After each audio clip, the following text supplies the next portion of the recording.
At a time when global power centers are shifting and regional flashpoints continue to dominate diplomatic agendas, India is once again leading from the front.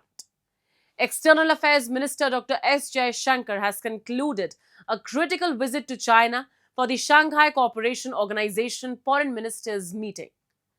From calling out on terrorism in Pahalgam to flagging barriers in trade and connectivity, Jaishankar made it clear that India will cooperate but not compromise. Here's a full report on how New Delhi steered the SCO back to its core agenda. In a region still reeling from strategic tensions and security setbacks, External Affairs Minister Dr. S. Jaishankar's first visit to China since 2020 carried deep diplomatic weight. Representing India at the SCO Foreign Ministers meeting in Tianjin, Jaishankar set the tone for constructive dialogue, but also made it clear that India's core concerns could not be brushed aside. At the SCO plenary, Jaishankar's intervention was firm and focused. He reminded member states of the organization's founding mission and warned against selective silence. Jaishankar called on the member nations to take an uncompromising and united stance against what he referred to as the three evils: terrorism, separatism, and extremism. Stressing the real and urgent threat these forces continue to pose, Jaishankar cited the April 22nd terror attack in Pahalgam as a stark example. SCO was founded to combat terrorism, separatism, and extremism. Not surprisingly, they often occur together. Recently, we in India witnessed a graphic example in the terrorist attack in Pahalgam on 22nd April 2025. It was deliberately conducted to undermine the tourism economy of Jammu and Kashmir while sowing a religious divide. The Pahalgam attack, which claimed 26 lives, was not only an assault on civilians and religious harmony, but a calculated attempt to destabilize Kashmir's thriving tourism economy. India's tough position at SCO follows its decision to not sign the previous SCO joint statement that failed to even mention the attack, signaling a growing frustration with selective silence within the bloc. While Jaishankar didn't directly name Pakistan, his remarks were an unmistakable reference to Islamabad's role in fostering terror networks that continue to threaten India's sovereignty and regional peace. He warned that failure to act decisively would amount to a betrayal of the SCO's foundational mission. The UN Security Council, of which some here are currently members, issued a statement that condemned it in the strongest terms and, quote, underlined the need to hold perpetrators, organizers, financiers, and sponsors of this reprehensible act of terrorism accountable and bring them to justice, unquote. We have since done exactly that and will continue doing so.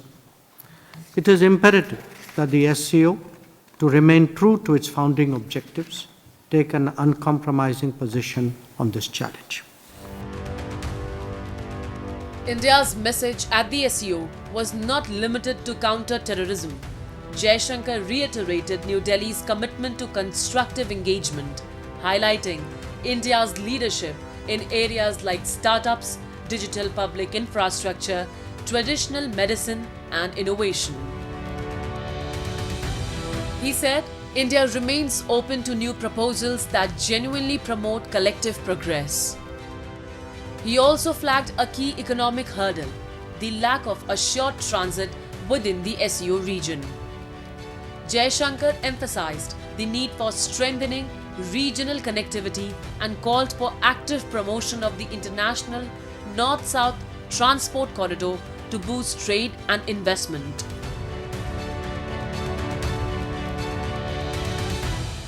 Deepening collaboration within the SCO naturally requires more trade investment and exchanges. For that to move to the next level, it is imperative that we address some current issues. One of them is the lack of assured transit within the SCO space. Its absence undermines the seriousness of advocating cooperation in economic areas. Another is to ensure the promotion of the International North-South Transport Corridor, INSTC. We are confident that it will continue to gather momentum. The foreign minister's message extended to the humanitarian crisis in Afghanistan, urging SCO members to increase development assistance.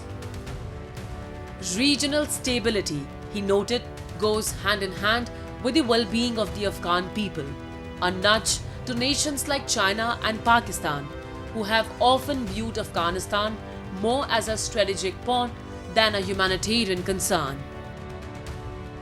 On the sidelines of the SCO meeting, Jaishankar met with Chinese Foreign Minister Wang Yi.